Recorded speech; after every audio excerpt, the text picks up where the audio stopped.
The son of the industry's #1 engineer is joining the company. One day, the company president, Robert Jones, brought in his beloved son, Daniel.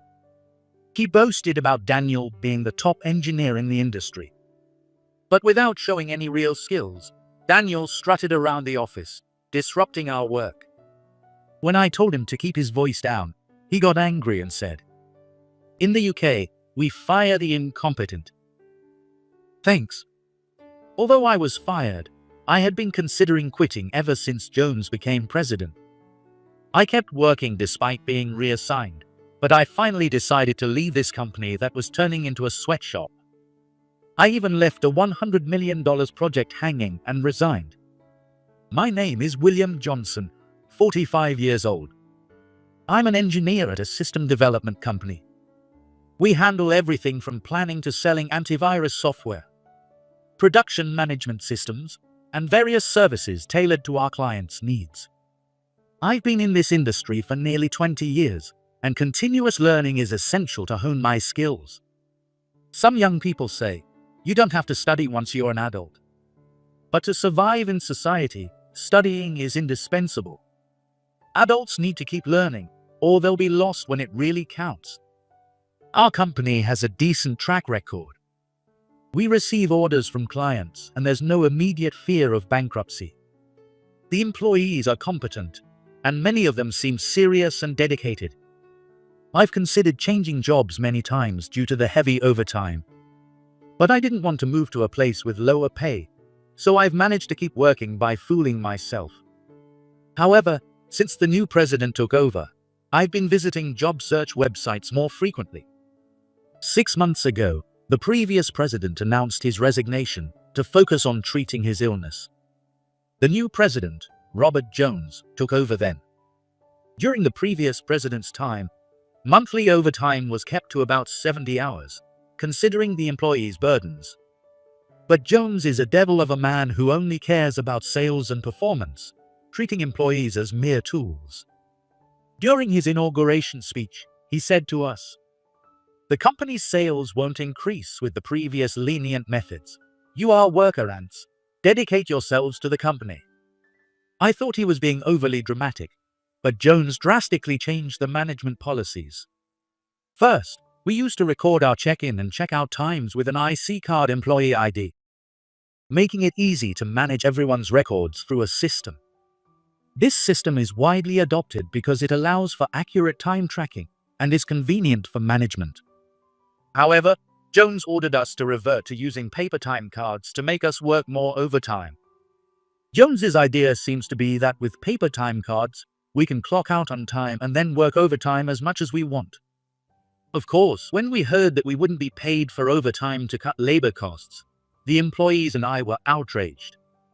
Changing to such an inefficient method and increasing our burden is unacceptable.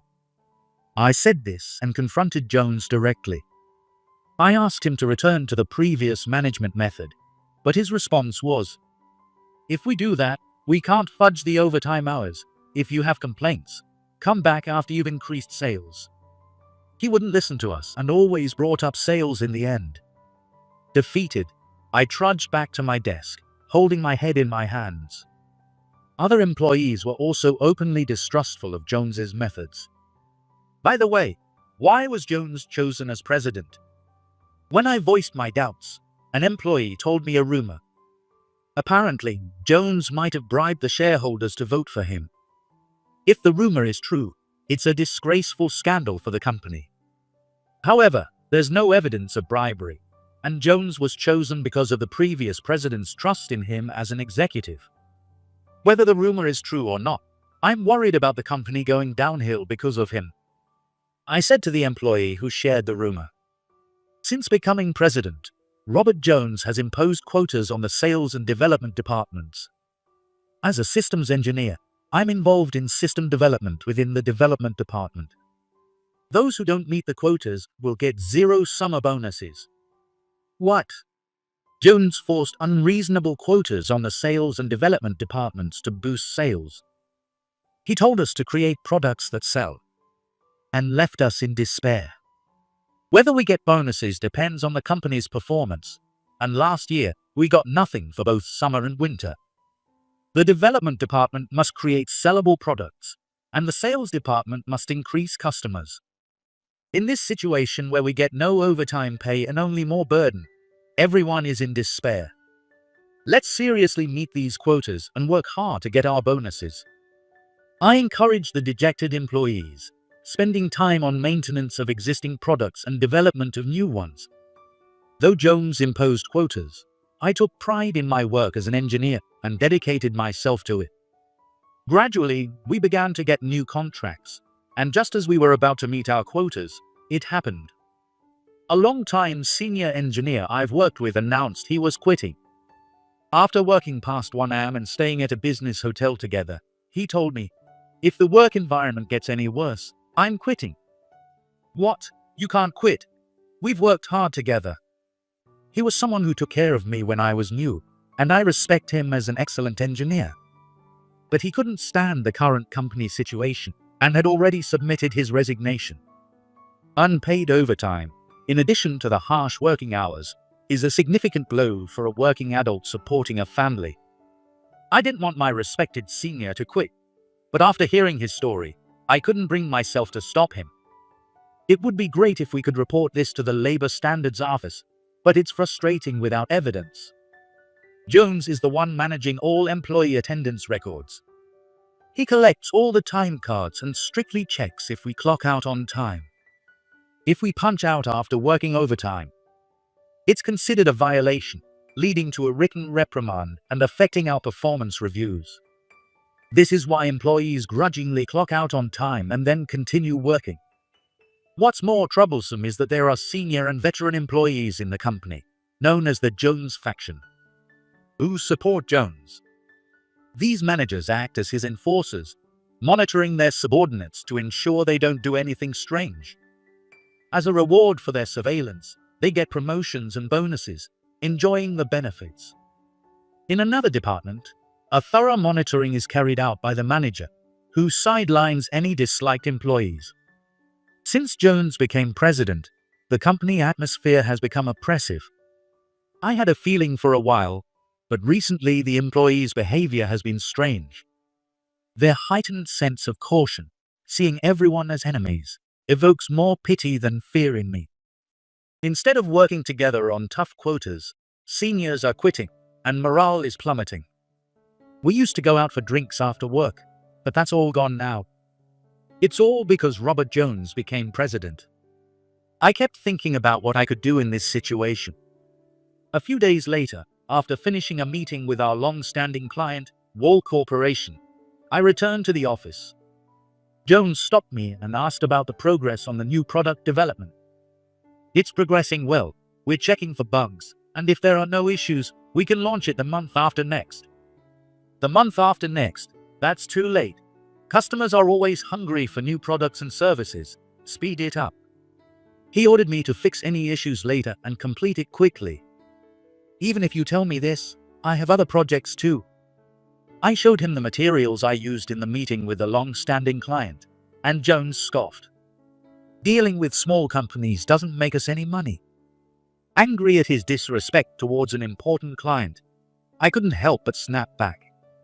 "As the president, how can you speak ill of an important client? Please retract your statement." Jones scowled at my words, and we glared at each other. "Learn what happens when you defy the president." He smirked and stomped away. The next day, when I arrived at work, there was an email from Jones sent to the company-wide address. Reading it, I was stunned. "What? Why am I being transferred?" The email said, "William Johnson is ordered to transfer to the General Affairs Department." Is it because he was pissed off at how I talked to him yesterday? I muttered, feeling the cold stares of the surrounding employees. A sudden transfer order is rare, and everyone assumed I must have caused some trouble. I naturally refused the unjust transfer order, but Jones forced me to choose. Either get fired right now or survive in the General Affairs Department. What? If I get fired, I can't support my life. Faced with an ultimatum, I reluctantly accepted the transfer. The General Affairs Department was as dull and unremarkable as they said, with a gloomy atmosphere. Losing my job as a systems engineer and doing monotonous work drained my passion. I assumed the General Affairs Department was gloomy, but it turned out to be different when I started working there. The employees were mostly quiet, but they were all competent and worked quickly. They taught me the tasks efficiently, and their actions were precise. The department's dim atmosphere was simply due to the building across the street blocking the sunlight, making it dark even with the lights on.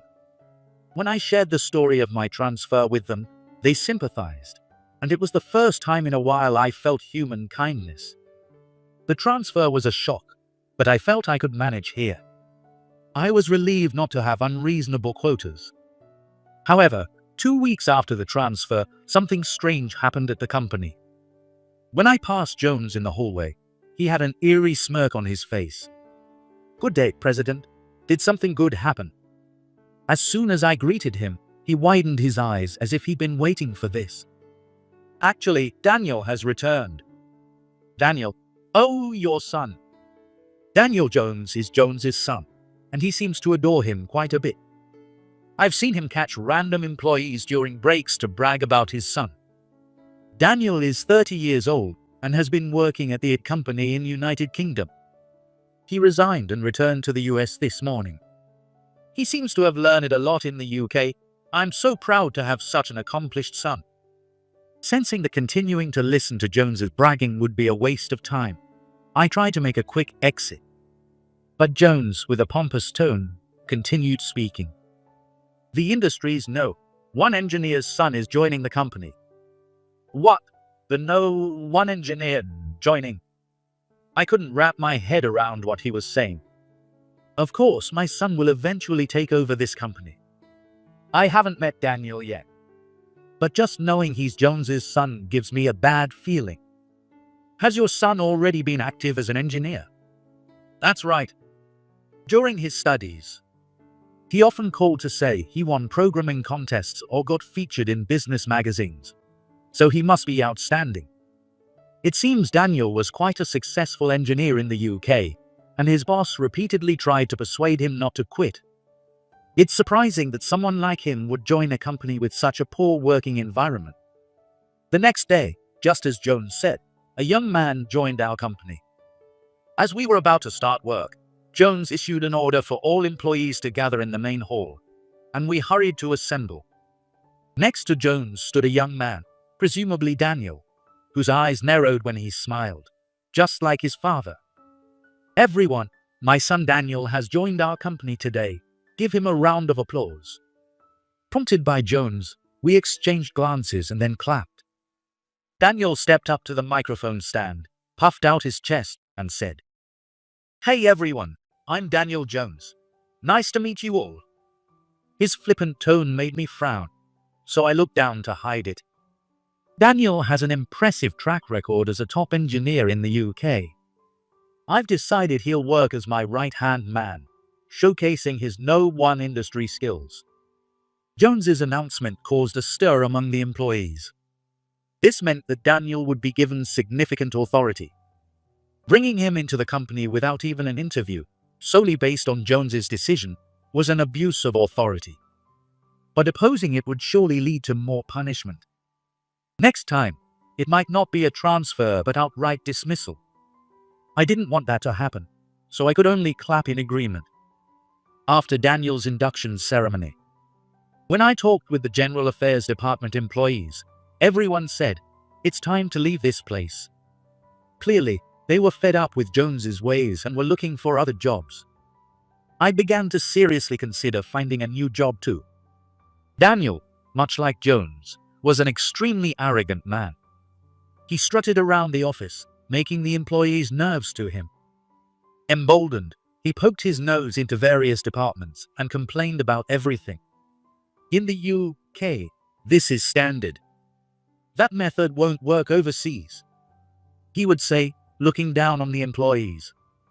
As for his engineering prowess, he never touched a computer, always visiting departments or chatting with Jones. Daniel even started bothering my department, General Affairs. Good job. Are you actually working? His flippant tone grated on my nerves, increasing my discomfort. When he spotted me, he approached with a smug grin. You're William, right? You pissed off my dad and got transferred from the development department, didn't you? Suppressing my irritation, I calmly responded. Yes, that's correct. Is there something you need? You're an idiot for standing up to my dad. How do you feel about being transferred? His provocative taunts were starting to get on my nerves. The other employees scowled at Daniel, glaring at him. We're working right now, so please keep personal conversations to a minimum. What? You're going to take that tone with me too? Guys like you get sidelined quickly in the UK. Daniel pointed at me and said, in the UK, the incompetent get fired. Not only was he disrupting work, but his irresponsible talk about firing was infuriating. However, losing my temper here would only put me at a disadvantage. I countered with a big smile. Thanks. Daniel looked bewildered by my unexpected response. Do you even understand what I'm saying? Yes, you want me to quit, right? In that case, it will be considered a termination by the company. Is that acceptable? Not only Daniel, but the other general affairs employees also looked surprised and stopped their work. Just then, Jones came looking for Daniel. What's all the commotion? Dad, this guy William says he's quitting the company. As soon as Jones arrived, Daniel hid behind him. It was comical, like a child scared of me. After hearing the story from Daniel, Jones glared at me. What did you say to my son? I merely asked him to refrain from chatting during work hours. Jones's face turned bright red as he shouted at me. Daniel is like an extension of myself. Know your place. If such a person is not needed at the company, then I'll gladly be fired. In contrast to the emotional Jones, I remained completely calm. This seemed to irritate Jones and his son even more, making them angrier. That's it. I'll personally issue your termination notice. I understand. Thank you for everything up until now. Don't think I'll forgive you if you come crawling back later. With those words, Jones and Daniel left the office. The employees of the General Affairs Department immediately gathered around me, asking, Are you really quitting? Yes, I've already lost the motivation to work here. This might be a good opportunity. Although my time here was short, I was grateful to them. I thanked each one individually and made my rounds to the other departments. Someone in the development department asked, What about the big project? The big project referred to a massive $100 million deal with our client, Wall Corporation. While I was still in the development department, I proposed a mobile phone call app to recover our performance, betting the company's future on the deal. The client was very pleased with the app, and the deal was successfully closed. If it succeeded, our performance would significantly improve. Hoping for the best, I threw myself into the development. However, just as I was coordinating the detailed schedule with the client, Jones issued my transfer order. We had been working with Wall Corporation for over 10 years, and I had built a personal relationship of trust with their representative. Though the project was handed over to another employee, I continued to provide consultation even after moving to the General Affairs Department. Now that I'm fired, the major project is completely out of my hands. But it was Jones who fired me, despite my strong relationship with the client. Let them struggle without me. A month later, I left the company. Regretted not seeing the big project through, but relieved to leave the toxic environment. However, a week after my resignation, something happened. I received a call on my cell phone. It was Jones. President, what's going on? William, come back to the company right now. What? He sounded very desperate and out of breath over the phone. Wondering what had happened, I decided to hear him out. After you quit, a bunch of employees resigned all at once. According to him, my resignation made them decide to leave the company too. Since Jones became president, they were stuck in terrible working conditions with no overtime pay. It's no surprise there was growing discontent. With others also resigning, everyone's motivation hit rock bottom. My departure was the tipping point, causing a flood of pent-up frustration among the employees. The employee who took over the $100 million project also abandoned his job and skipped town, putting the company in one of its worst crises since its founding. The guy we assigned to the project ran off, and now Wall Corporation keeps calling non-stop. I'm barely managing to keep them at bay, but if the project falls through, we're facing more than just a lawsuit. As Jones said, if this major project falls apart, we'd be looking at a loss of over $100 million. We'd lose credibility with our clients, and the company's performance would nosedive. Sales would drop, leading to the worst possible outcome. I heard from the employees that you were in charge of the project when you were in the development department. Please, come back to the company. No, I've already resigned, so it's not my concern anymore. Even after refusing, Jones kept insisting. Please, somehow. Why don't you leave it to your son, Daniel?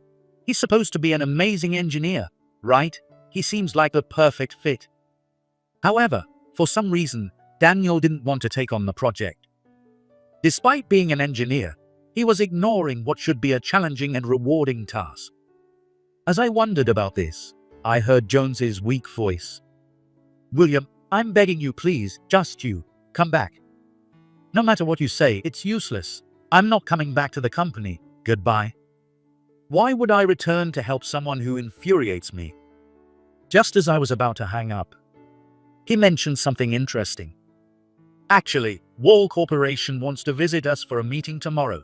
I can't keep stalling any longer. The client is coming to the company. An idea struck me. Who will attend this meeting?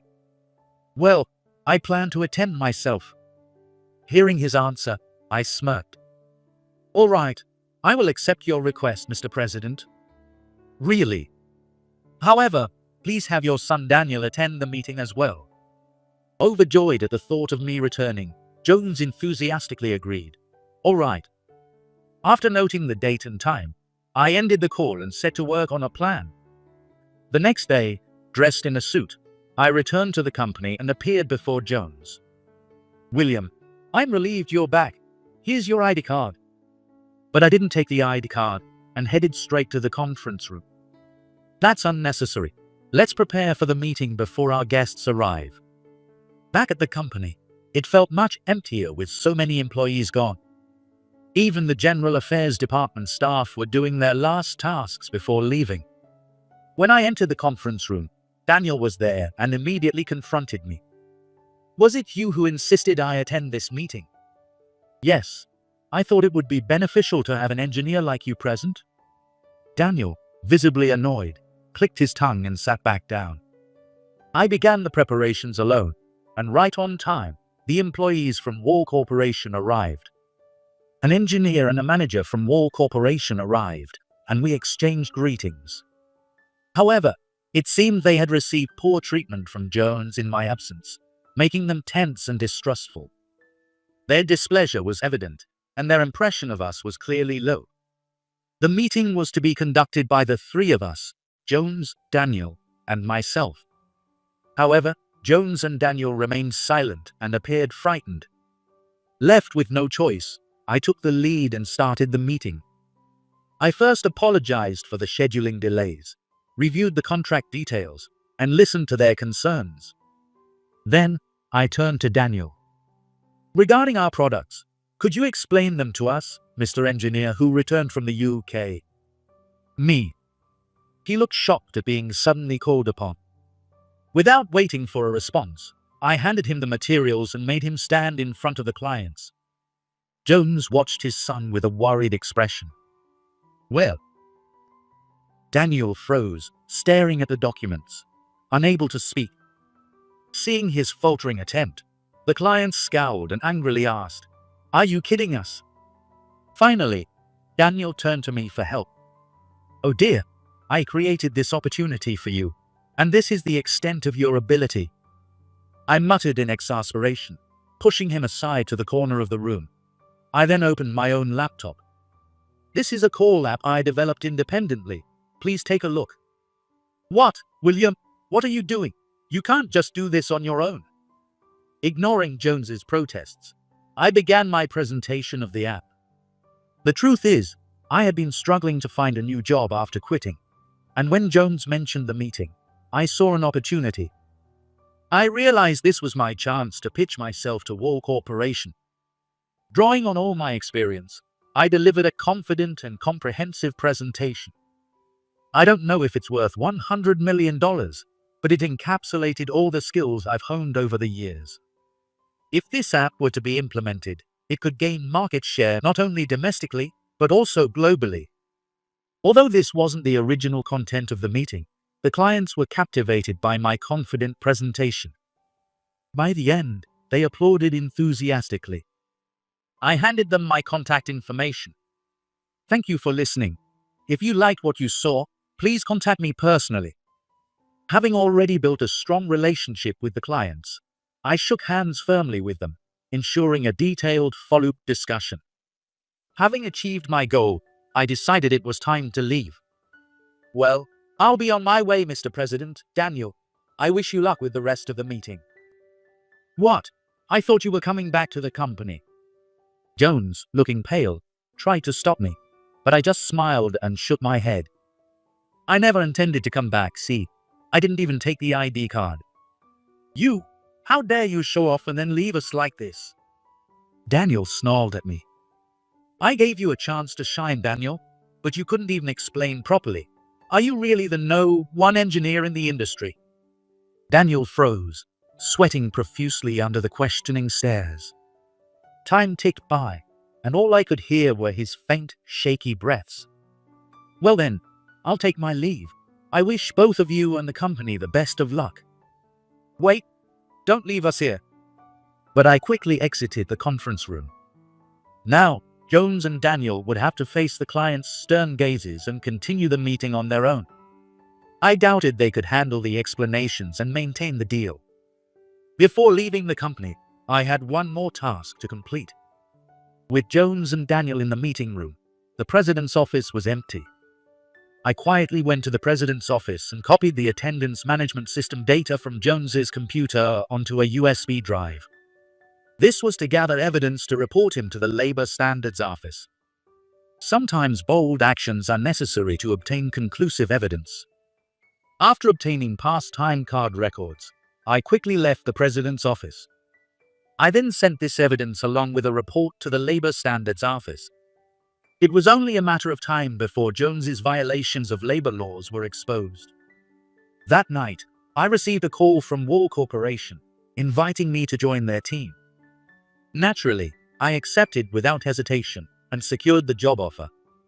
Wall Corporation values employee development and offers excellent benefits and a comprehensive welfare program. The salary was twice what I earned at my previous job, with 2 annual bonuses guaranteed, a stark contrast to Jones's company. The employees were highly skilled, and they held study sessions, exchanging information and energizing the workplace. I felt greatly inspired and found joy in my work for the first time in years. I couldn't understand why I hadn't joined this company sooner. But I was genuinely glad I had seized the opportunity to present myself when I did. I wondered what had happened to Jones and Daniel afterward, so I asked an employee who had attended the meeting. What happened to the project after I left the conference room? The employee gave a wry smile and said, "It was cancelled." Jones and Daniel failed to explain the delays, damaging the trust, and the $100 million project was lost. Jones's arrogant attitude didn't help, and Wall Corporation filed a claim for damages. Additionally, the Labor Standards Office's investigation, triggered by my report, was the final straw, severing their ties. My report exposed unpaid overtime and excessive work hours. As a result, Jones received a corrective order from the Labor Standards Office, demanding proper overtime pay for the employees. Through their lawyer, the employees threatened to sue for unpaid wages. Fearing a lawsuit, Jones hurriedly paid all the overdue allowances. I also joined in, claiming damages for wrongful termination and transfer. Though it wasn't a large sum, I made sure to get what was owed. Jones's misdeeds were exposed. But resignations continued, leading to a severe staff shortage, disrupting both projects and daily operations. This led to delays in deliveries and compensation payments to clients. The company faced over $10 billion in losses, leaving them in dire straits. Even the employees who had supported Jones sensed their own danger and quickly betrayed him. 6 months later, the company went bankrupt due to financial difficulties. By now, Jones and Daniel must be out on the streets. But I had already cut ties with them. Now, I could focus on enjoying a fulfilling life. However, an unexpected reunion with Daniel occurred. I was asked to sit in on interviews for mid-career hires with the HR department. To my surprise, one of the applicants was Daniel. "Daniel, why are you here?" He was just as shocked to see me. "William, please help me get this job." He shamelessly tried to use our past connection to get hired. Seeing his audacity, I felt an urge to throw him out immediately. I can't make that decision on my own. As I looked at his resume that the HR department held, one section caught my eye. "Wait, Daniel, weren't you working at an IT company in the UK? Why isn't that on here?"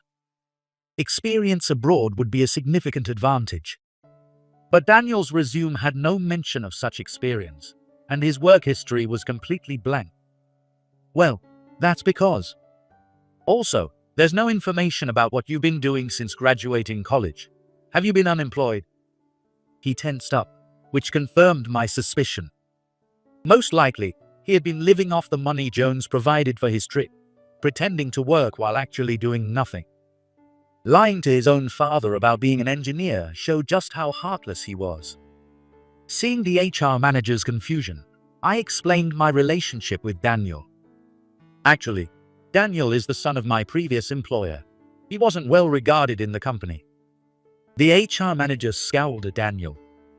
"Given the failed project and other issues, I don't think he fits our company."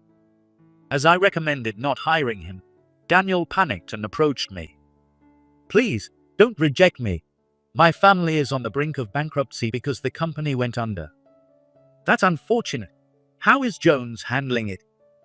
Daniel said Jones was desperately seeking loans from various banks. However, the bankruptcy caused them to lose credibility, and they were running out of assets. "That's why I need to find a job quickly and start earning money." Trying to sound dutiful, Daniel spoke with determination.